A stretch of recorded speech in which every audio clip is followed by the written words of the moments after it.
thank you for taking time out of your schedules to join us this afternoon for the first webinar introducing the Biomedical Research Laboratory Biosafety and Biosecurity program. I'm John Balog. I've been doing biosafety for 25 years now in academic environment, as well as recently in the federal government. I was previously with USDA APHIS as well as HHS FDA most recently. And I'll be joined today by Karen Jeans, my supervisor, and a very helpful in advising me and onboarding me into the department. Many thanks to Karen for that. Next slide, please. Now, the panel members joining us today will be Jim Trout from ORO, from Office of Research and Development, Alex Chu, Tony Laraquinte, George Lathrop, and our contractor staff, Bill Arndt and Natasha Griffith. These folks form the work group that has put together the elements of this presentation today, and as well, primarily I want to call out Jim, Alex, Tony, and George for sharing their insights. They bring a lot of expertise from their professional careers, as well as the in-house expertise from their travels and interactions with the field. They've contributed great to the efficiency of my understanding of what's going on in the field, and that's helped informed our process, and we're looking forward to continuing along those lines as we all move forward with one major addition, and that would be you folks from the field. We're looking forward to your input as well. Next slide, please.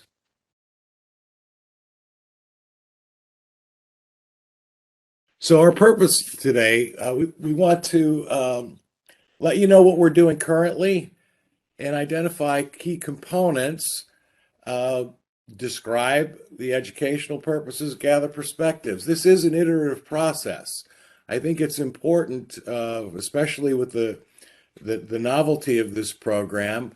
I know there's a lot of change going on. Change is a constant, of course, and there's typically some, at least to some extent, some anxiety that goes along with change. But I want to assure you that we intend to be measured and deliberate in our progress. Quite literally, we're going to start at the beginning. There won't be massive new program initiatives with short timelines and high intensity activity associated with it. So please keep that in mind. Next slide, please. We have a vision, and that vision is one of inclusiveness from the very upper echelons of ORD through the bench level participation from the staff. And we're also going to look at the three elements. These three elements at the bottom of the slide, to one extent or another, are going to influence what the program elements that we devise and deploy. And you'll be surprised over time that the number of back-end and related issues that are impacted and affect each one of these three primary foci of the efforts of a biosafety and biosecurity program. Next slide, please.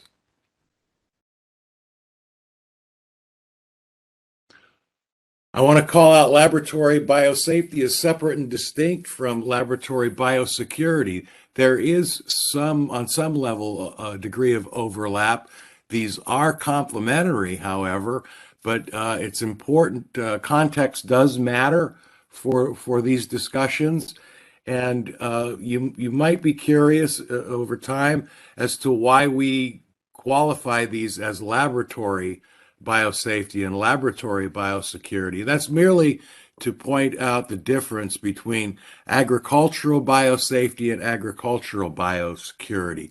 And you'll find those in the literature as we move forward, and they'll also have the potential to influence perspectives in any articles in the literature and indeed in some of the federal guidance that's out there independent of the VA. Next slide, please.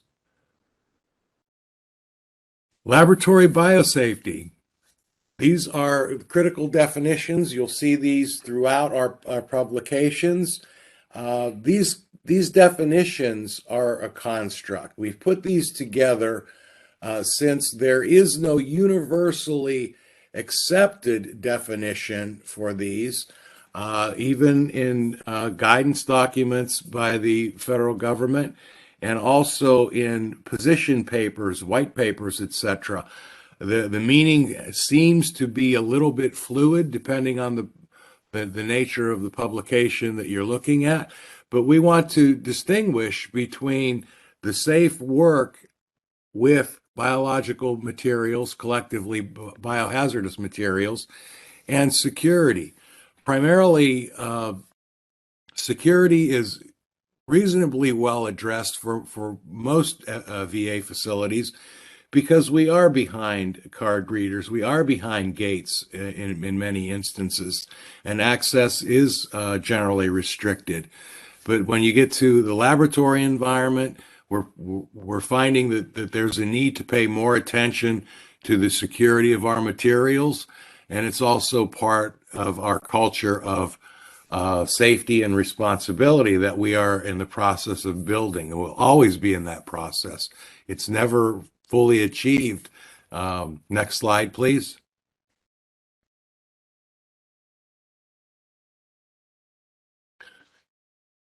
From an enterprise perspective, ORD Biosafety and Biosecurity program will be collaborative. We have a lot of stakeholders from national program offices through the VISNs, the facility leadership, and the facility safety and scientific subject matter experts. And we do want to draw a parallel throughout our program building that there is a role for the bench level day-to-day biosafety and biosecurity measures that support committee oversight of research throughout the department and VHA. We'll use multiple venues to communicate these disparate bits of information over time. Primarily webinars. We've established a dedicated mailbox to receive inquiries. And we're also going to establish a distribution list so the appropriate stakeholders will get timely communications of the information as it becomes available. Next slide, please.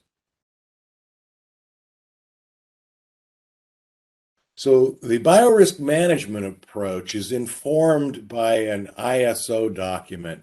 That's the International Standards Organization. The document is 35,001. That document evolved over a decade of very intense and sensitive deliberation among world and national experts in biosafety and biosecurity. And we're going to appropriate the strategy, which has us to assessing the scope of biomedical research throughout the VA research laboratories.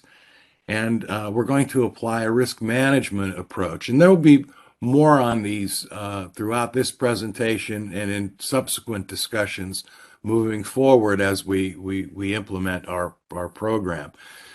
We want to define and apply our outputs of the safety programs. Again, I mentioned this on the previous slide as well. This is very important.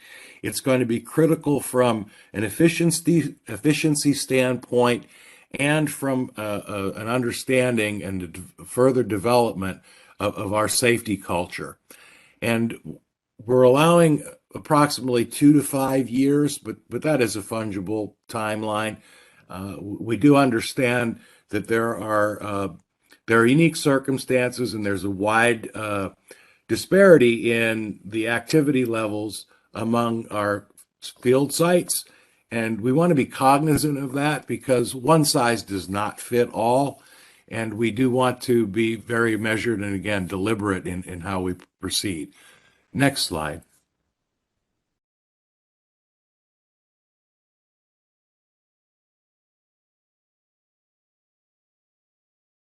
Our biosafety and biosecurity program components. Next slide. Currently,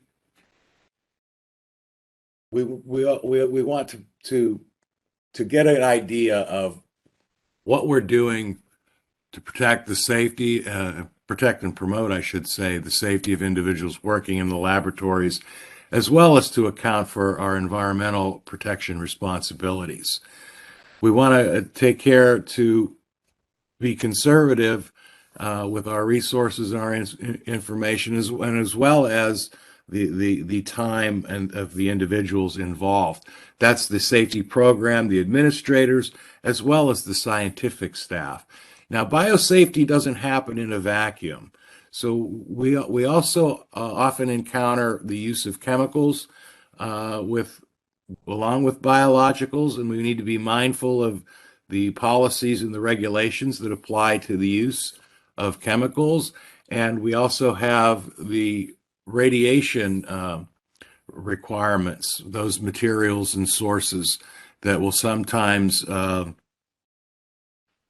be used in conjunction with chemicals and biologicals. But frankly, that's a rare instance. But the point here is we want to point out that biosafety, again, just does not happen by itself. It's part of a greater safety program and a greater safety culture. Next slide, please.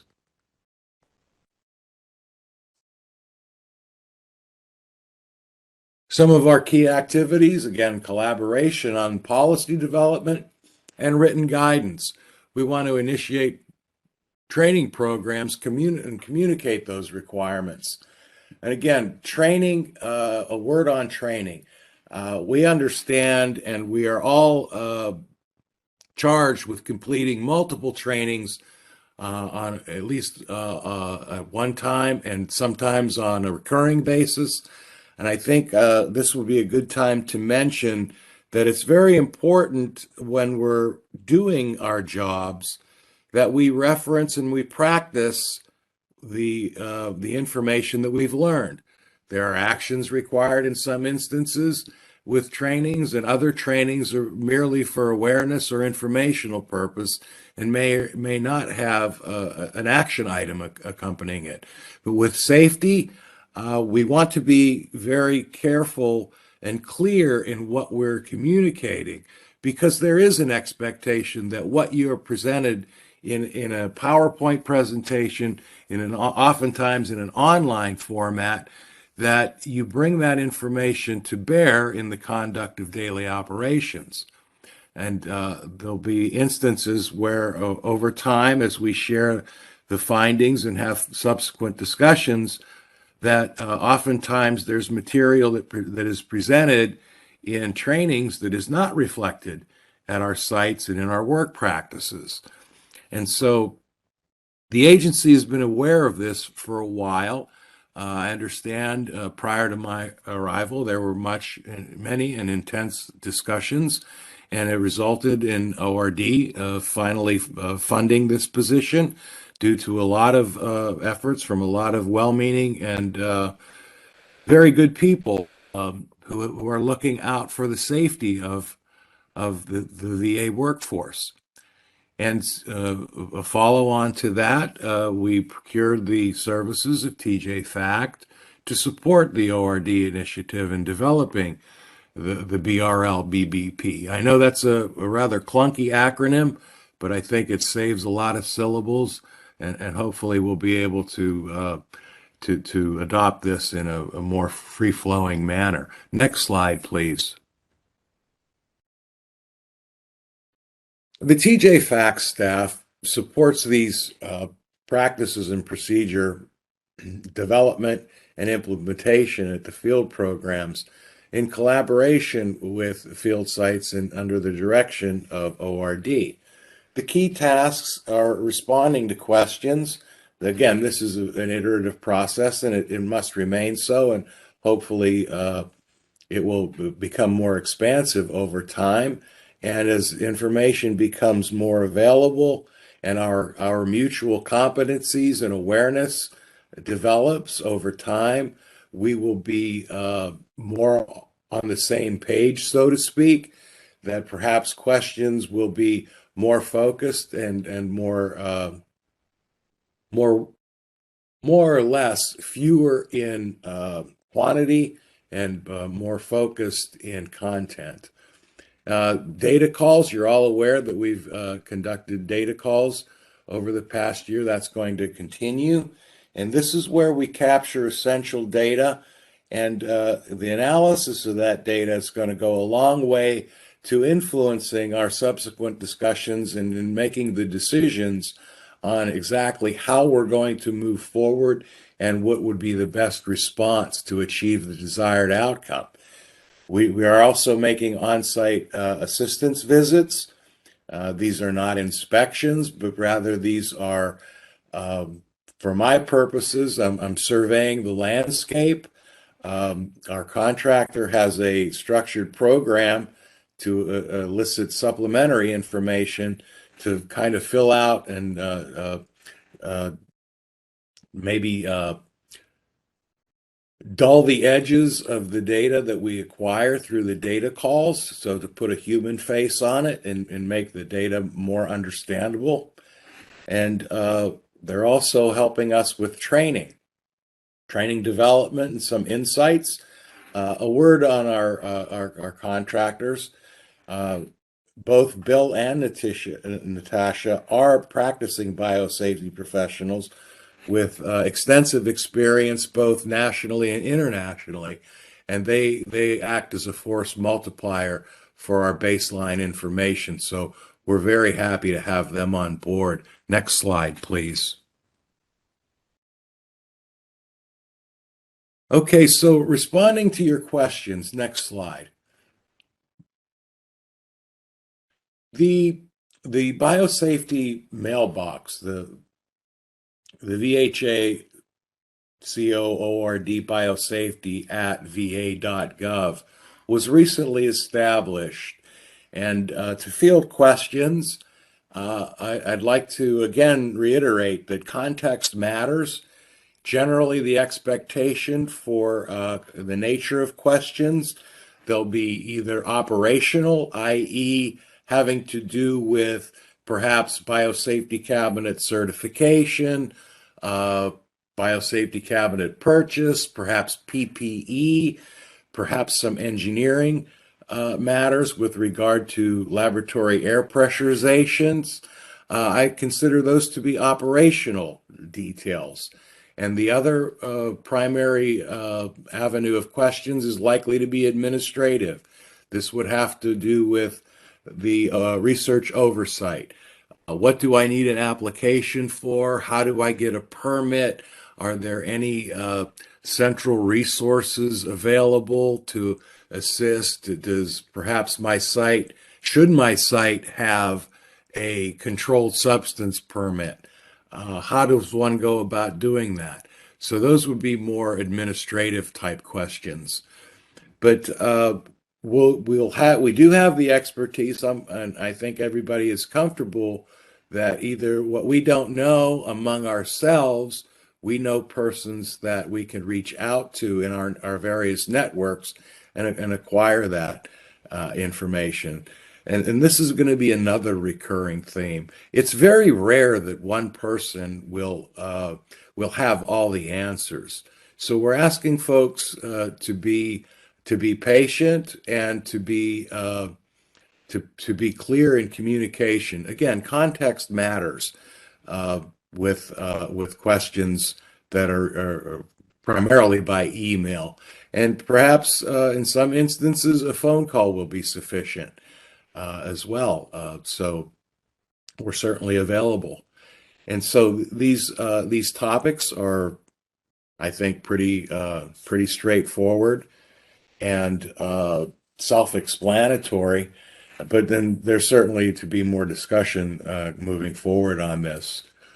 So the next slide, please. And at this point, I'll turn it over to Bill Arndt. Bill. Thanks, John. So welcome everybody, and thank you for taking the time today to attend this webinar. I will now touch base on one of the main activities ORD's Biosafety and Biosecurity program has been supporting as part of this initiative to enhance biosafety and biosecurity practices within the VA's biomedical research laboratories. What I'm going to talk about now relates to the data calls that have been that were conducted in FY21 and is currently underway for FY22 to gather baseline information from the field on their existing biosafety and biosecurity practices from within the the VA's biomedical research laboratory community. Next slide. So the VA has a large number of medical centers across the nation, and over half of those centers are approved and have active biomedical research projects and programs ongoing. And as such, it was deemed important to gather the baseline information on biosafety and biosecurity practices to ensure that that we as a team are all properly informed of what information is available and what directions ORD in the future may choose to follow or go in providing support to the field on biosafety and biosecurity related topics. Next slide, please. So as I mentioned, the purpose and objectives of the data call is to gather baseline information from the field on existing biosafety and biosecurity practices. This information can and will then be analyzed to identify any gaps and potential areas for support that ORD can provide to the field, specifically on laboratory biosafety and biosecurity. This is especially true for areas or topics such as staffing needs, training, and additional need for support related to policies or procedures or educational resources that would help the facilities implement biosafety and biosecurity programs at their sites. Next slide, please. So first, I will touch on the data call that occurred last year and talk about some of the results that came out of that data call. Then I will move on to the data call that is currently ongoing for this year and highlight some of the initial results that have come out of the data call so far this year. So next slide, please. So for last year's data call, the call was executed through VA REDCap, and it was sent to all 83 medical centers that have active research projects or programs ongoing last year. Now, the primary topics of this call focused on starting to gather that baseline information, like I mentioned, related to general research activities, existing biosafety and biosecurity practices, and as well as a number of other areas shown here on the slide, which I will touch on in the following slides. For the FY21 data call, we did have a response rate of about 82%. So 68 of the 83 facilities did respond to this data call. And in fact, we're still getting some responses from the first data call this year as well. Next slide, please. So some of the information that we obtained from the data call from last year was a large percentage, about 75% of VA research activities are conducted on site within VA research laboratories and off site at an affiliate institution. So, there was a little over 20% of the medical facilities reported to conduct only on site VA research activities, very few facilities actually reported to conduct research at only off-site locations. What we did find out, though, is the facilities that reported to conduct research activities at both on-site and off-site locations, 94% of those facilities reported that their off-site activities were conducted with an affiliate university as well. So this type of information was useful for us because when we were trying to understand the biosafety and biosecurity practices in the VA research laboratories, since we can see here there's a high likelihood that the university affiliates and their respective biosafety and biosecurity practices at those affiliates could be impacting the biosafety and biosecurity practices at the VA research laboratories as well. So it's a good indicator of where some support has been coming from to the VA laboratories. Next slide, please.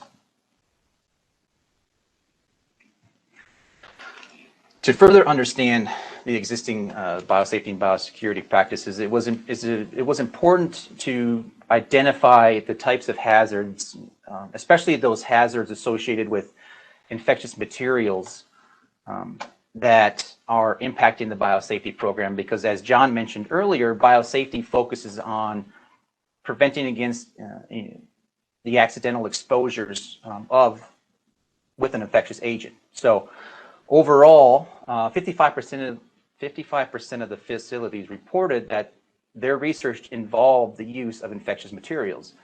And of that 55%, 44% actually reported as well that they use infectious materials in animals.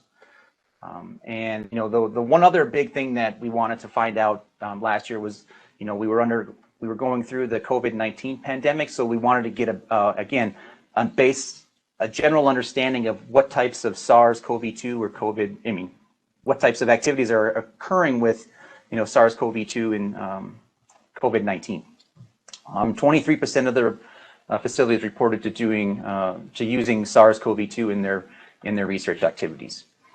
Again, this type of information is important to understand as it highlights some of the key factors or hazards within the research laboratories that would impact the biosafety and biosecurity practices implemented at their respective facilities. Next slide, please.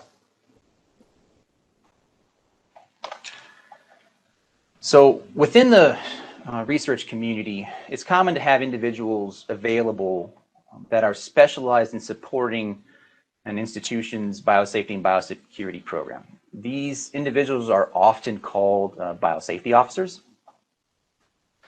It's important to understand that the level of biosafety and biosecurity support available within the VA's laboratories was, one of the things we were trying to get an understanding of is how much support is there for the research laboratories on the biosafety and biosecurity side. Do they have the resources?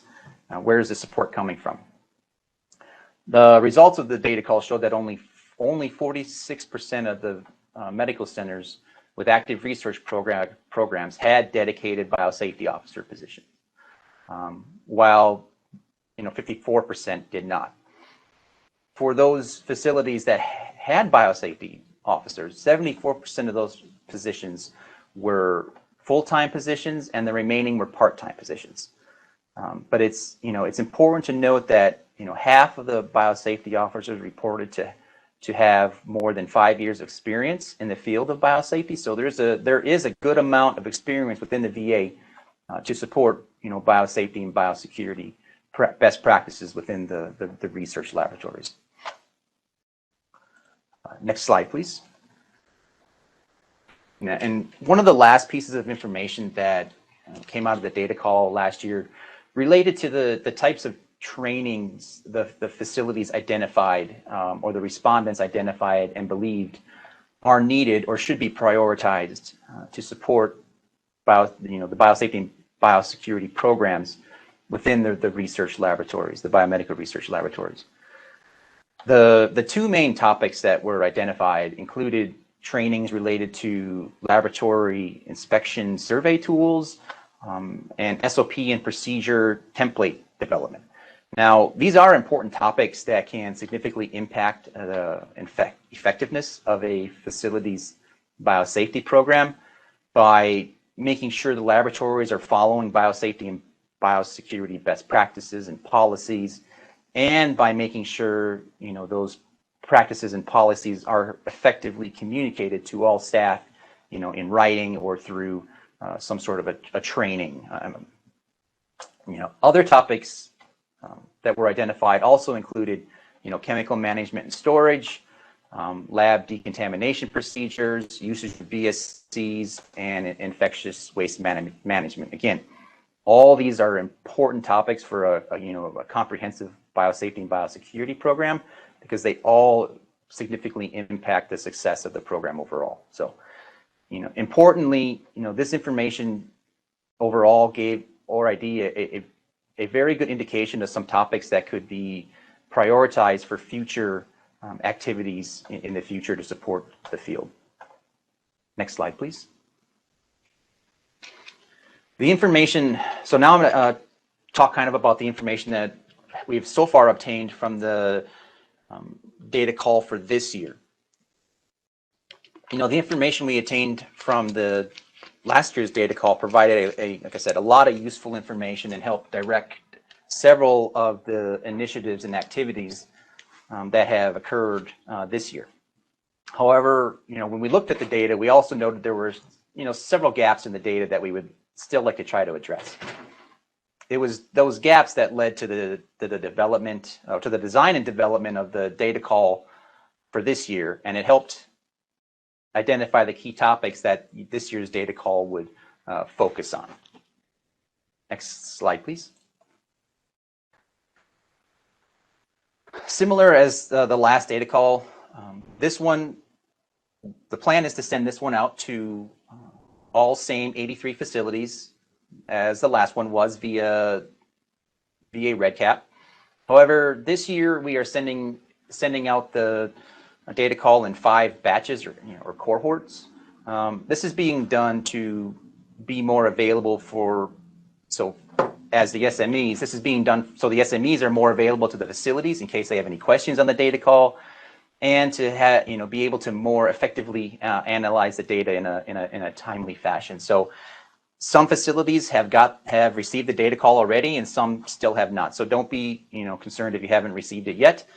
There are still it'll still be sent to the remaining facilities this year.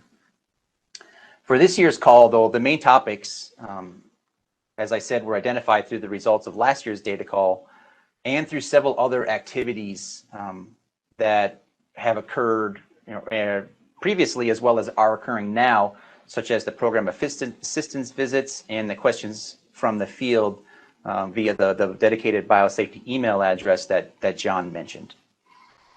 The main topics that were included in the FY22 data call are shown on the slide here, and I will touch base and I'll touch on a number of these topics in the following slides. However, I want you to please note that this isn't the data you're about to see is a very early analysis of what we have received up to this point. And this only includes information from about 20 facilities so far. So we've only received about 24%. We have a response rate so far of about 24% for this data call. So we're still in the early phases. So just keep that in mind as we look at the data. Next slide, please. So to build off the biosafety officer questions from the last data call, we wanted to obtain more detail on those individuals who are considered biosafety officers or biosafety points of contact at the facilities. So 70% of the facilities so far have reported that the biosafety point of contact at their site does not hold the official title of a biosafety officer, while 30% of the POCs do hold the official title of BSO within the VA system. Furthermore, it was also reported that for the biosafety POCs, only 20% of them are actually 100% dedicated to supporting the biomedical research laboratory biosafety programs at their respective institutions. The majority of the POCs have collateral duties that as well, which takes some time away from being able to support the biosafety program. So information such as this is valuable because it shows that many facilities do see biosafety as important, but that there may be some limitations that need to be addressed for additional biosafety and biosecurity support to be made available to the research programs. Next slide, please. Now, when we dug a little deeper into the biosafety officers, the POCs, we also found out that that most of the biosafety POCs spend less than 50% of their time supporting the biosafety program, with 6 out of the 20 respondents so far saying that their biosafety POC dedicates more than 50% of the time. So at this point, it looks like very few biosafety POCs or biosafety officers are completely dedicated to the biomedical research program. But again, remember that this data is in the early stages with only 20 facilities responding at this point. But it does start to give us some indication of where, if there are any gaps or limitations, and makes it a little clearer for identifying future initiatives that may be implemented to help address some of the issues that are identified. Next slide, please. Additionally, with this year's data call, we wanted to get more information on the type of research activities that were ongoing within the biomedical research labs related to COVID-19 and the SARS-CoV-2 virus itself. At this point, of the 20 facilities that have reported in so far, half of the facilities reported that they are doing SARS-CoV-2 basic research or COVID-19 clinical surveillance activities, or both. All right. So it looks at this point about half of the facilities are involved with either SARS-CoV-2 basic research or COVID-19 surveillance types of activities. The other half reported that they are not conducting any research related to SARS-CoV-2 or COVID-19.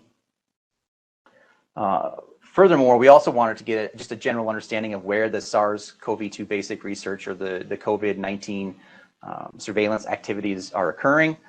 It appears so far that the activities are occurring at both on-site within VA laboratories and off-site at their affiliate institutions. So it'll be interesting to see how this data changes as more results come in. Next slide, please. For this year's data call, we also thought it was important to gather baseline information on 2 key committees that support the biosafety programs within the VA biomedical research laboratories. Those 2 committees being the subcommittee on research safety and possibly the institutional biosafety committee if one exists at the facilities.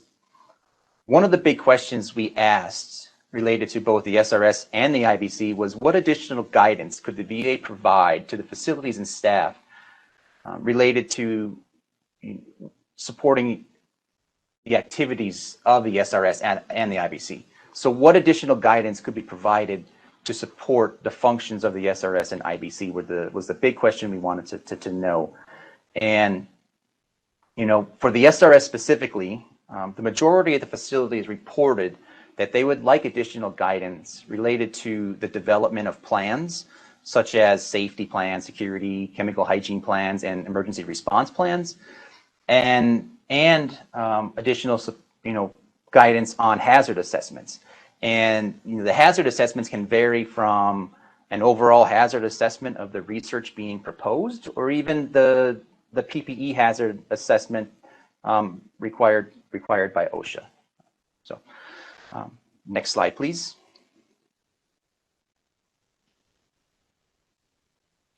When we asked the same question, but specific to the IBC, at this point, all the topics listed in the data call are relatively close, with the chief topic, the priority topic at this point being the review of VA research conducted at affiliate institutions.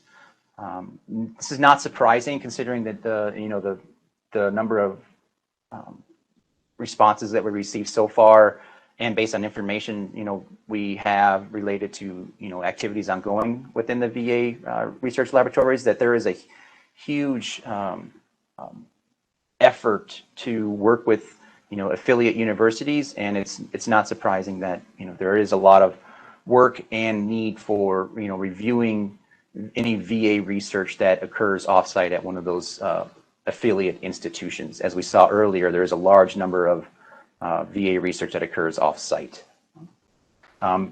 Additionally, the other main topics that came up were risk assessments, which is important when deciding on biosafety and biosecurity measures to put in place to ensure the safety of the staff and prevent against any accidental exposures, as well as development of plans as well, specific to the IBC.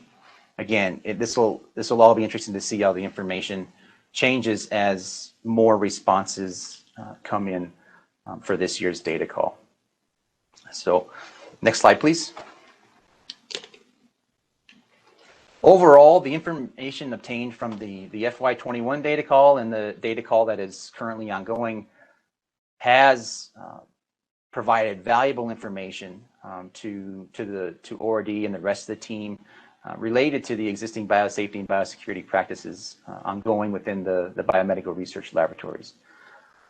This information will ultimately help ORD's laboratory biomedical research, biosafety and biosecurity program identify additional support opportunities for the field and help identify and prioritize, any biosafety or biosecurity educational initiatives or activities that may come up in the future.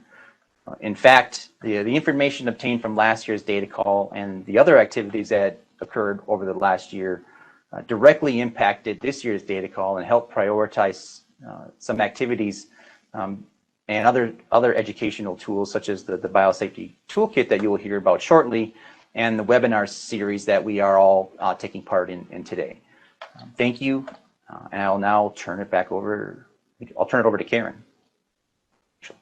All right, thank you, Bill, and thank you so much for that incredible presentation and summary and insights into this data call. We want to emphasize that, these data calls are just not to see what we can see. It has a result that's going to come from it, and we hope that at the end of the seminar, you'll see what we're doing with it.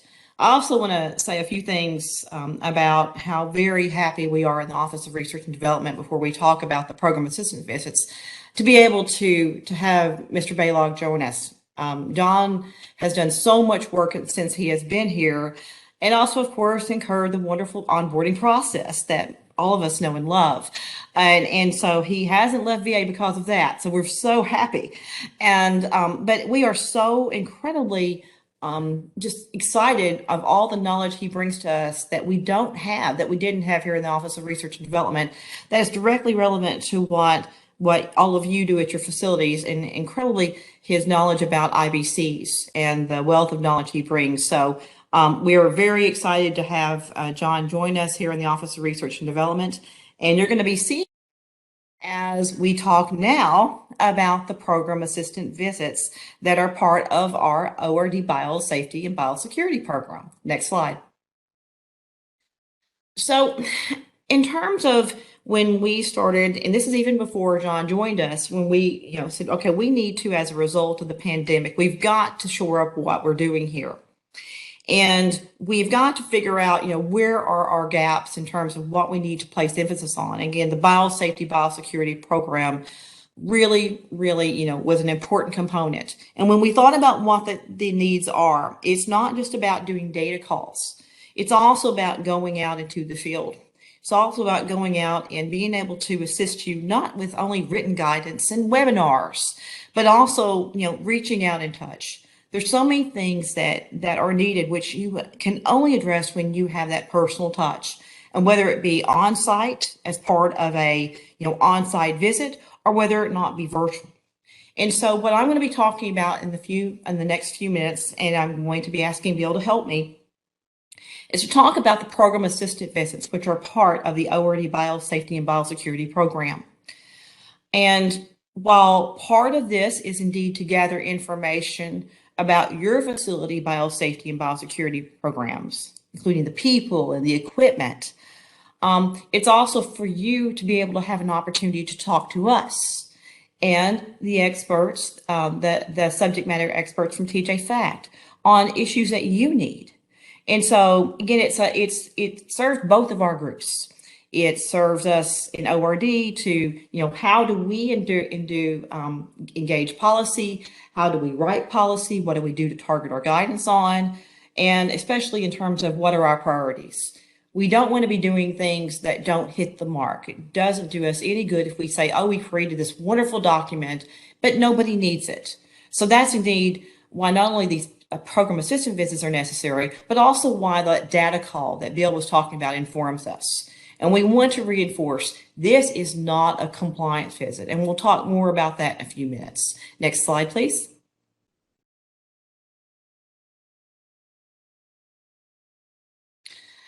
So in terms of, how do we decide, where these visits are happening and how do we do that? These visits are indeed coordinated through us, through the Office of Research and Development. And I want to emphasize that we do not just not decide to say, hey, by the way, we're going to show up today. We do not, will not, cannot show up to do a program assistance visit, and it is assistance, unless we have the approval of the VA Medical Center Director. That is a cold and hard, fast rule. So we just do not say, we're going to show up on these dates. I send an email to leadership and I request permission. And if those are not good dates or if something happens, hey, the dates change, because again, this is about assistance. The team that will come, and Bill will talk about this shortly, is both from TJ Fact and representatives from the Office of Research Development. And it consists not only of, tours of the areas, the biomedical research labs, but also staff discussions. And I'm using the word discussions. I'm not using the word interview, because this is not an interview process. It's discussions. And also getting a chance to look at documents which are relevant to your VA facility that are indeed what we can do to help you assist, strengthen your program, answer questions, what we can do to help this make. The length of time that this will occur is 1 to 4 days. It depends on the size of the facility. Next slide.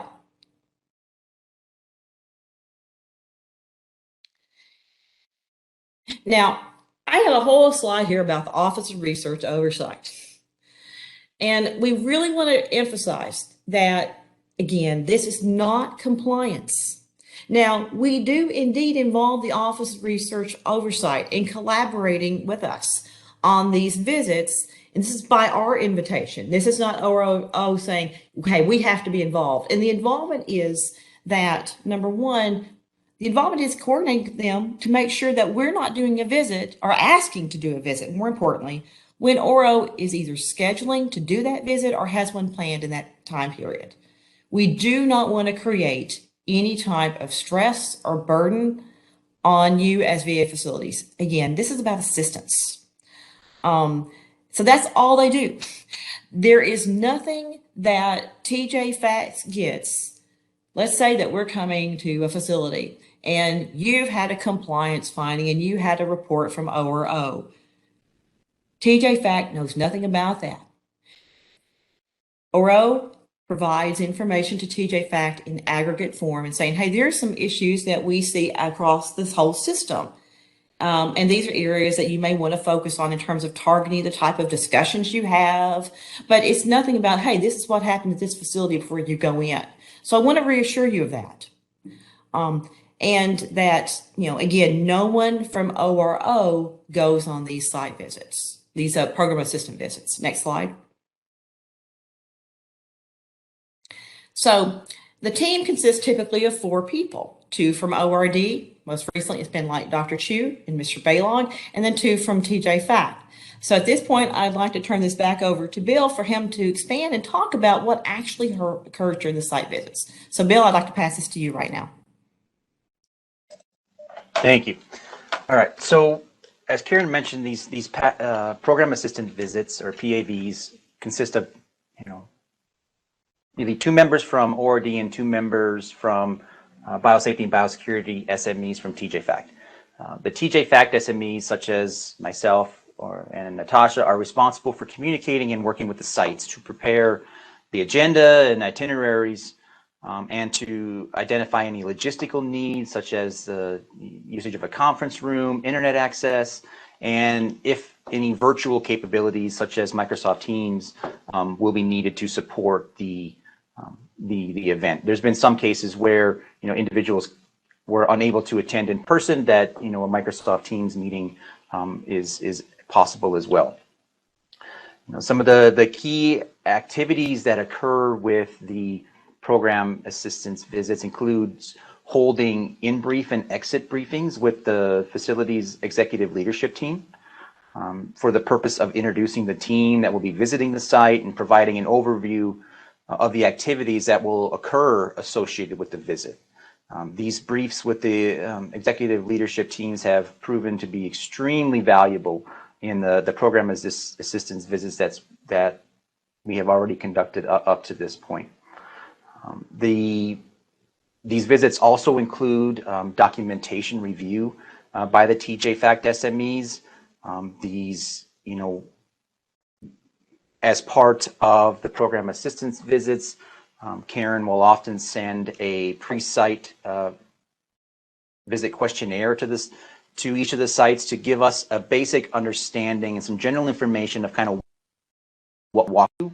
And on that pre-site questionnaire, we'll also request some just general, biosafety related documents to be uploaded to the VA's SharePoint site, so that we can review some of the documents that you have that you use at your facility, such as your laboratory safety manuals. We like to look at those if possible.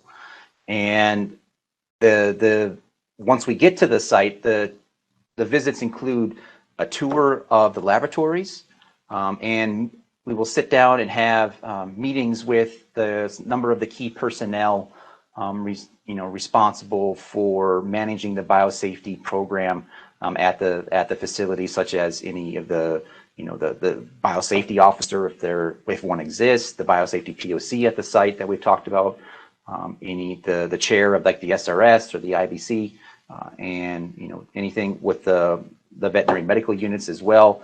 We try to meet with a number of individuals that are impacted by the biosafety and biosecurity program. Lastly, there is a report that is generated from these program assistance visits. These reports captures any observations and any recommendations made by the program assistance visit team. A draft of the report is shared with the site for review and comment, as well as ORD. The report will only be finalized by TJ-FACT once the comments have been received from the site and ORD and have been addressed in the final report. And I want to stress that the program assistance visits reports are never considered final without being reviewed by the site first and ORD. And TJ-FACT only provides copies of the final report to the site and ORD. That's it. Back to you, Karen. Thanks. Thank you. And I want to also make another comment to what Bill is saying, in that if there is a finding or that we see something, I'm not going to say a finding because TJ-FACT doesn't make a finding, ORD does not make a finding. So if there is something that needs to be reported to ORO as required by 1058.01, they're going to tell you, the facility, to do it, because TJ-FACT is not going to do it, ORD is not going to do it. So please know that we're not going to, quote, do that. Next slide. And then also, don't take our word for it in terms of that these are again assistance visits. We put this slide in here so you can see who we have visited in the last year and who already is scheduled for this year. So if you have any questions about what the site visit, the PAVs were like, please feel free to reach out to them. And then I'm going to speed us up a little bit so that we have plenty of time for questions and answers. So let's go to next slide. All right, I'm going to turn this over to John now for the final portion of this before we go to question and answers. John? Next slide, please. Okay, resources and guidance, that is a big part of our deliverable to the field. Uh, of course, what you've just heard is going to have huge import into what we develop going forward. We've recently updated the ORPP&E Biosafety and Biosecurity Program webpage. And going forward, we're going to post general biosafety and biosecurity information that's relevant to VA research activities. There's a lot of information out there from a number of sources, good information, but either does not apply to the work that we're doing or only marginally applies. And a word about outside sources of information. I prefer that the VA program be developed based on VA experiences. I don't like incorporating other program elements developed outside of VA into the VA program. We don't have their same budget, we don't have their same resources, and we don't have their same experience. So going forward, keep that in mind as this program evolves. These are training supplements. Looking at an information sheet at FAQ is not the same as a training. And these educational tools will help us immeasurably when it comes to our next steps. And one of those is going to be developing a safety manual template. I'm going to throw this idea out there where the headquarters staff can come up with a templated manual that can be customized to local circumstances, but it will have the minimal required information, and it can be edited and supplemented with additional information as appropriate. Next slide, please. So we've developed these tools, this list of tools to date, and this is what I was referring to previously when I said we're going to start at the beginning.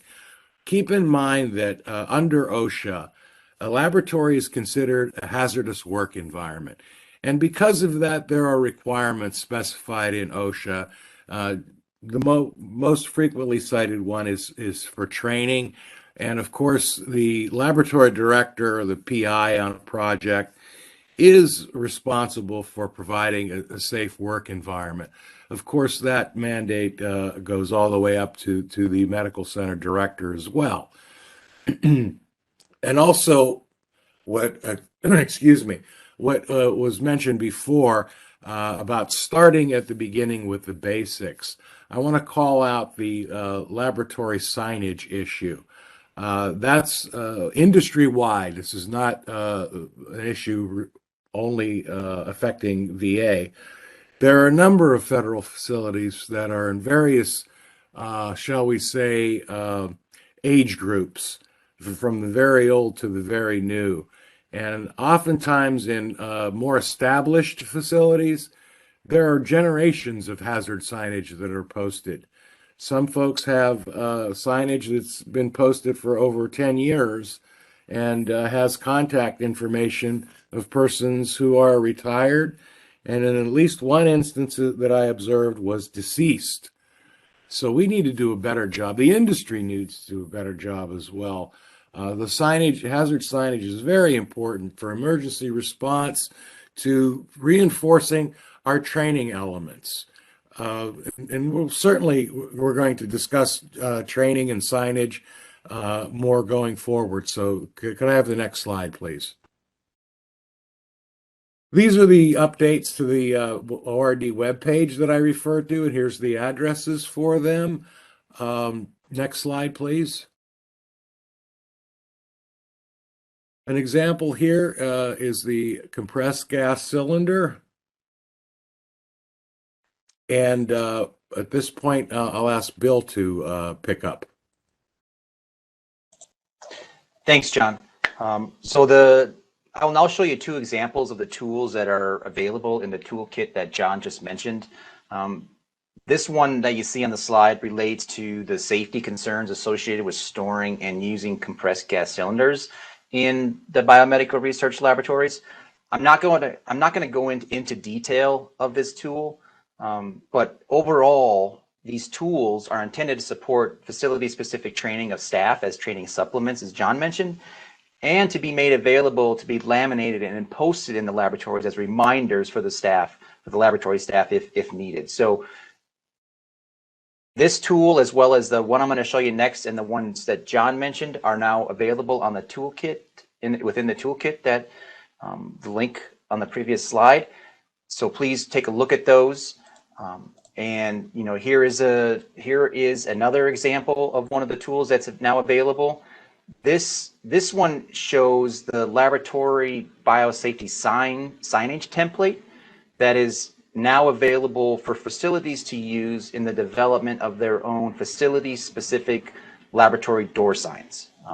This was noted to be a problem in several facilities previously. There's not necessarily a problem, but inconsistencies in the information. So now there is a template that's available that allows for the facilities to fill in the blank and use this as a template to support the signs in their. Sorry, advance the slide, please. That was my error. My apologies. This is the slide that shows the template. So as you can see, it'll list the biosafety level, if there's any biological agents or PPE requirements, points of contact. That information is on this template and available for you to fill in and use for your facilities. The last thing I would like to add is it's important to note that overall these tools are developed based on biosecurity and biosafety and biosecurity best practices and guidance documents that are available, such as the Biosafety and Microbiological and Biomedical Laboratories, also known as the BMBL, which is published by the CDC and NIH, and of course the appropriate VA directives as well. Next slide, please.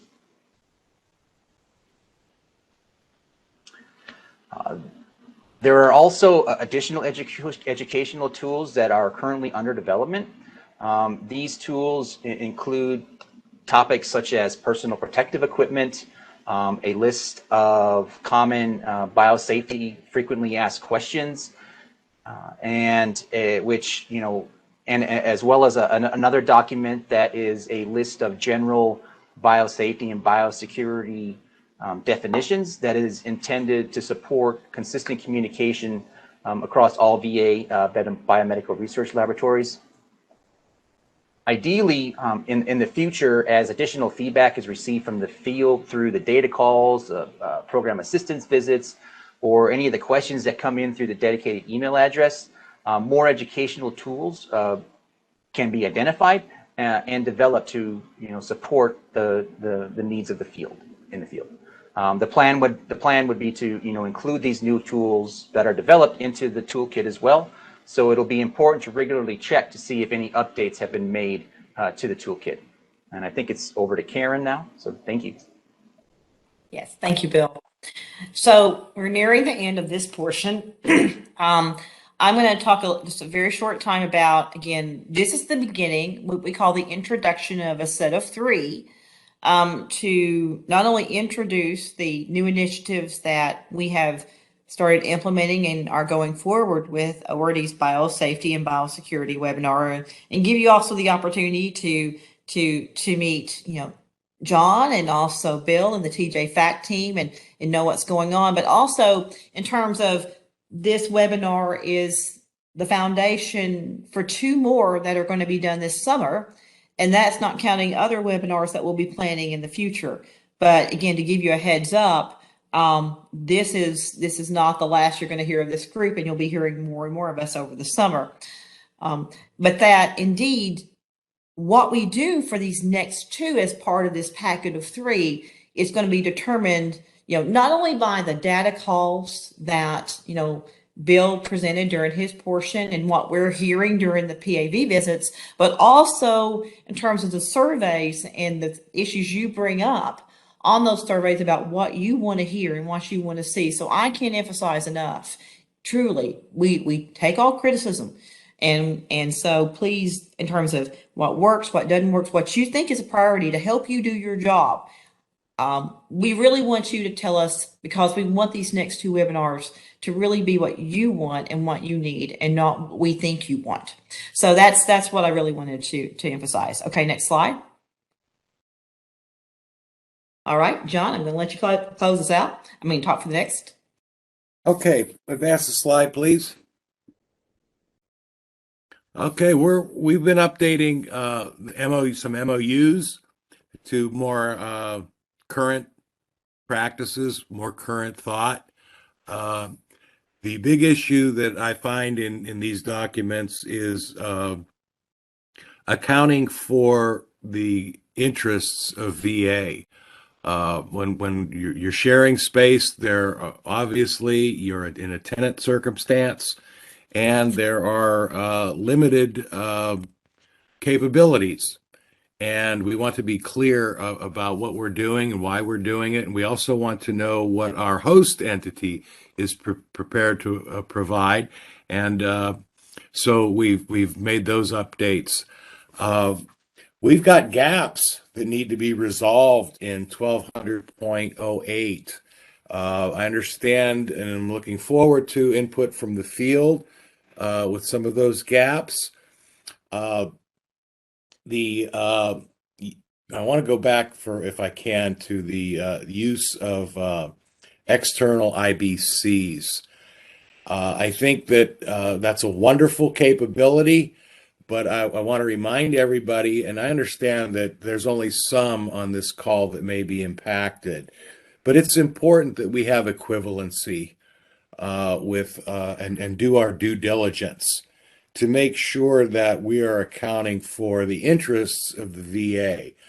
And it does take effort in order to fulfill our obligations.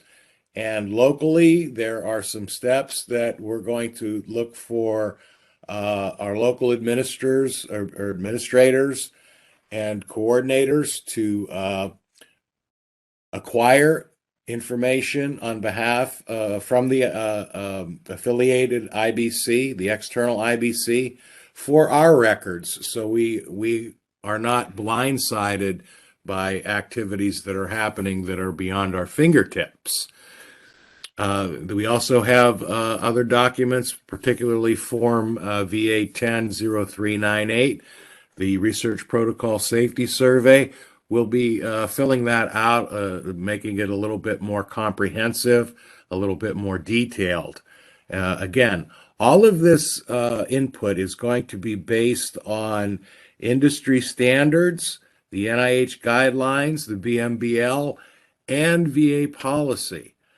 The Research Biosafety Committee infrastructure, administrating, I spent a lot of time and energy discussing, debating, flat out arguing, and in some instances losing arguments, but having very productive discussions that result in an increased understanding about exactly what a biosafety committee is supposed to be, what it's supposed to do.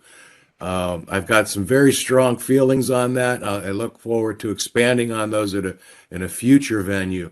And then finally, we're going to really rely on your input in the prioritization of additional biosafety toolkit content. The first thing that comes to mind is perhaps the need for one on personal protective equipment. Next slide, please. Here's some of the references that for information presented today, and there's certainly other references that will be made available in the future as well. Next slide. I'm repeating what from the outset. And again, you'll have access to this once this slide deck and presentation is posted in the archive. Next slide. And here we are. We managed to cover an incredible number of slides in a very efficient manner. Thank you all, especially Bill and Karen. And with that, we'll move to our Q&A segment.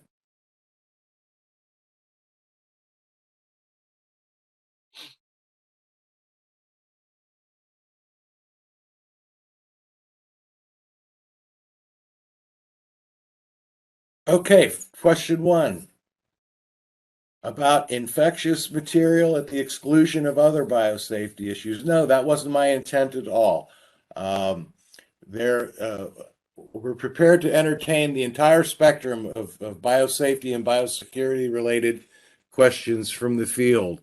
One of the data points that I'm hoping we're going to extract and analyze from the data calls is the scope of oversight of not only local VA IBCs, but of our our external IBCs. Some are in fact restricted only to looking at recombinant and synthetic nucleic acid work, and either there is no oversight of biohazardous work that does not involve recombinant or synthetic nucleic acid, or it is delegated to a single person, i.e. the biosafety officer or another committee chair, maybe the IBC chair, acting outside of the realm of the IBC. And in some instances, it's not looked at all. And I think that I'm in favor, strongly in favor, of having the biosafety committee look at infectious agents, pathogens, toxins, in vivo and in vitro, as well as exempt and non-exempt. And there's going to be further discussion of that from an IBC perspective. One of the big talking points is, should a full IBC committee look at non-exempt and exempt, or should it only look at non-exempt? My impression is that IBCs should only be looking at non-exempt recombinant. The exempt work under the guidelines can be dealt with by the biosafety officer and the IBC chair. That achieves two things.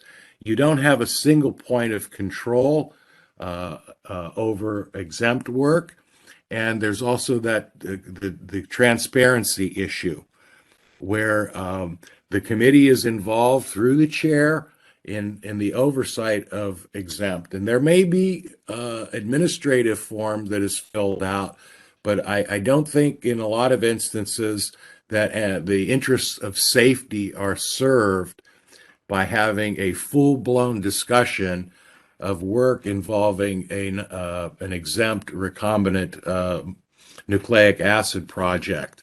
But oftentimes we find that exempt work under the NIH guidelines is commingled with infectious agent, pathogen, or toxin work, which ultimately would require a full IBC review. So there's certainly many more combinations and permutations of circumstances, given the robust spectrum of research that is currently happening. And the circumstances are always changing. Science is always advancing. So we'll keep that in mind. And again, looking forward to more pointed discussions on this in the future. Next question, please. I'm sorry. Also, Karen, Before we Karen, move I want on, to add, yeah, I want to add one thing. Also, to take this chance that a lot of people get confused that biosafety and biosecurity means biospecimens.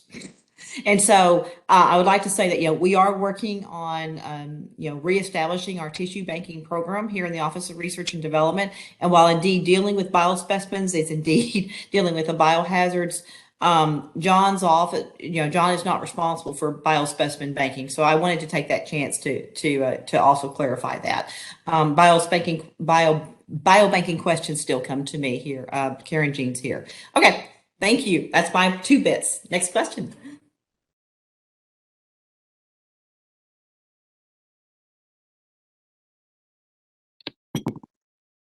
Will funds be made available to VA facilities to upgrade laboratories to address concerns related to biosafety and biosecurity issues? I think that Let's open up with we can take Alex. that, John. This is Alex. Yes, please. Great question. We have done that in the past. It really have to. I am Alex Chu. I am a senior program manager overseeing VA research facilities. And we have done that in the past. Several years ago, we sent money to 25 stations to fix the electrical safety issues. I think that I am very open to for a request. However, the limit is that based on our appropriation language, we cannot spend money on renovations or facility level expenditures such as PPE, but other items such as eye washes. We have spent money in the past for those issues. I think that going forward, please send those to John and me, and we will see how we can assist. Over. Okay, Tony, do you have any comments on facilities that you'd like to share at this point? I do not. Dr. Chu explained it very well, and as long as it's justified and meets the intent of what Dr. Chu explained, we will take a look at them. Okay, thank you. Next question, please.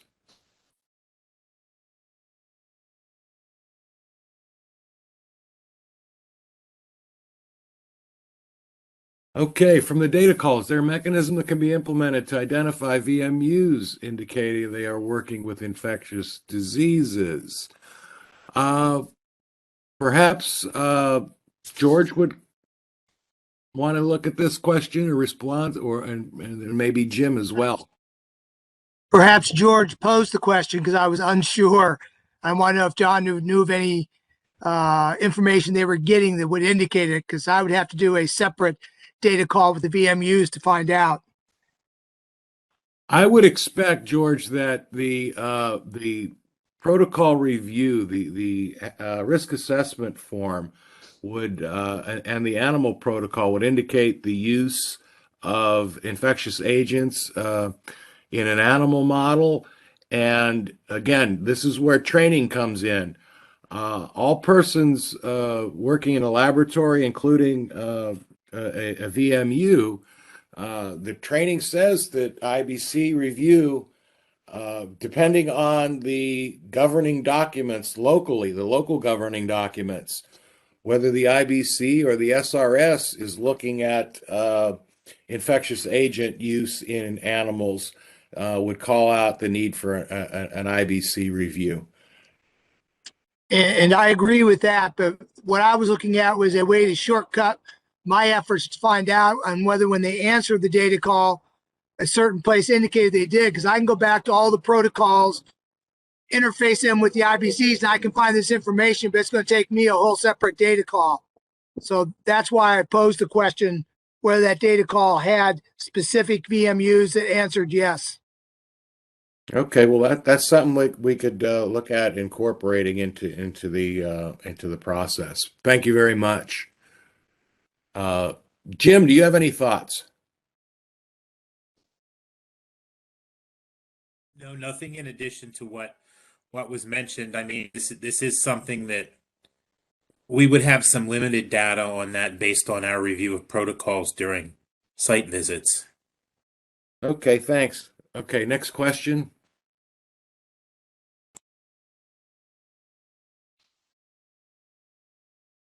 Bill? Sure. So TJ-FAC stands for Totally Joined for Achieving Collaborative Techniques, and it's based in Atlanta, Georgia. Okay, thank you. Next question.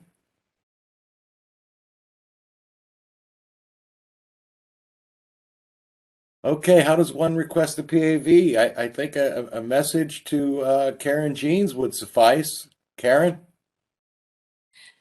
So this is a great question. This is, if you will indeed put a request in, send it to me. I will indeed evaluate it and work to see if we can get that in. So thank you very much for that question. Next question. Thank you.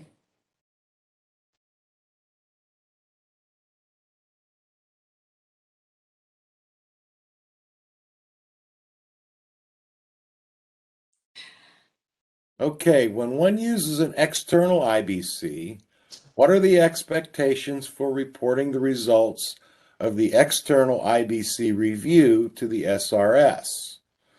I would say the expectation is an outcome that include the date, the title, the PI, and any terms and conditions that are attached to the approval, and a plan to implement them and respond to those terms and conditions that are attached to the external IBC review. And the next part of the question is, can the reviews be linear, or do you have to have an IBC approval before SRS? I think optimally there's a prioritization. And between the committees, the IBC is the first committee approval. The IBC often reports up through the SRS.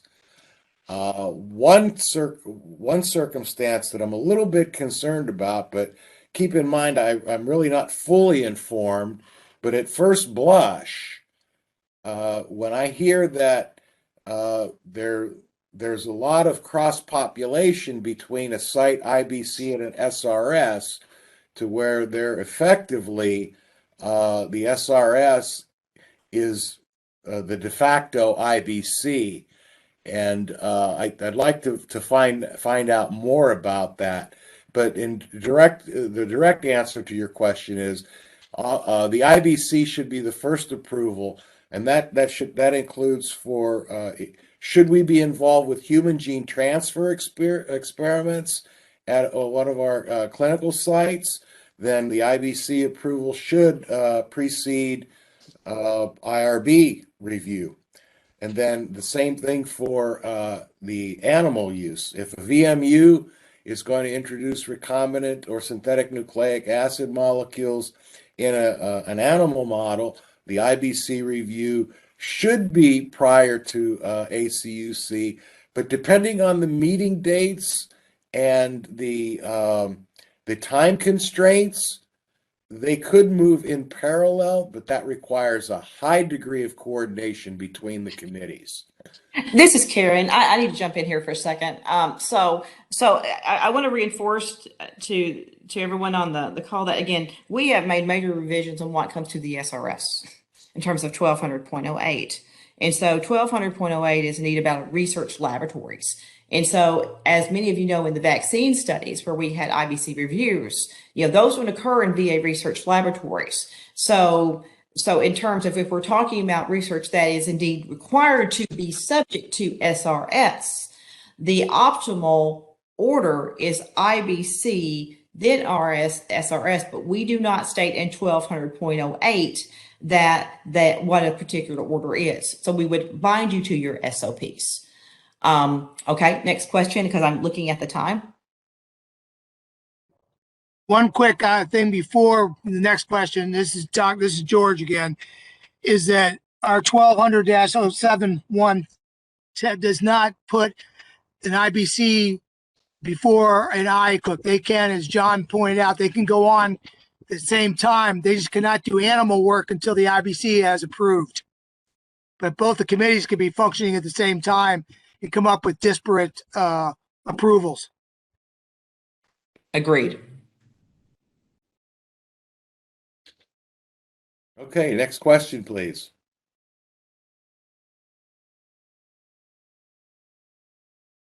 Okay, if gaps are identified in affiliate, will funds be provided to help correct them?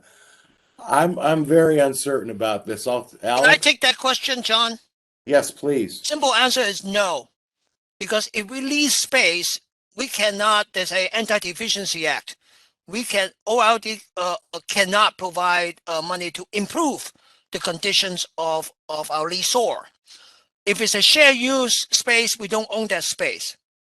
So very simple. If you're doing offsite, we cannot provide any funds to help you. Thank you, Alex. Next question. Will ORD coordinate with ORO as the new initiatives are rolled out? I don't know that we'll coordinate with them, but they'll certainly, like all the stakeholders, ORD will be made aware of issuance of any new documents, guidance, etc. Jim, you want to comment on this, or Karen? This is Karen. I'd like to jump in just very quickly to say that I want to emphasize to the research community that ORD and ORO communicate regularly. We have scheduled monthly meetings where the purpose of that is to inform each other of initiatives. And so indeed, the answer is, will we indeed inform? Absolutely. We are not an island in of ourselves. So the answer is yes. And the next question is going to be the last question.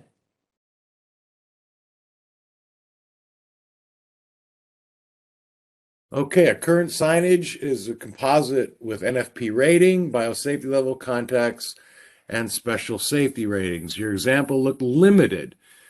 Do we have flexibility? Certainly there's flexibility with the signage. Bill, do you want to expand on that, or maybe correct me if there's no opportunity to edit? Yeah, I mean, so the template that is provided was intended to cover the biosafety guidance that's provided in like the BMBL, for example. If there's other information or other hazards that need to be added, they can always be added to the door as well. But it's always important not to put so much information on one sign that you need like a magnifying glass to read it. So, the template's adjustable to meet your needs. However, just be, like I said, just be aware of making the text so small that it's hard to read. That's a good point. If I could make one additional here, I think we need to identify the essential information and keep it current. And if there's a local need, then certainly customization is appropriate. Thanks for that question. There's sure to be more to follow on that, the signage discussion. And we're right up against our 4:30 deadline. I want to thank the panelists for joining us. And again, thank you all for joining us. And I'll give it back to Karen here if she has any closing comments. Thank you so much for your joining us this afternoon. And then Parker, I will pass it back to you to close us out to end the webinar. Yeah, well, I don't know much to add other than to thank the attendees for joining us and to thank you all, the panelists, for giving this great presentation. I'm going to remind the audience that I've just posted the link where the recording can be found in the chat. And if you all can take just a minute after to take a quick survey that'll pop up on your screen, we would really appreciate it. And with that, I think we'll bring it to a close. So thank you all for coming.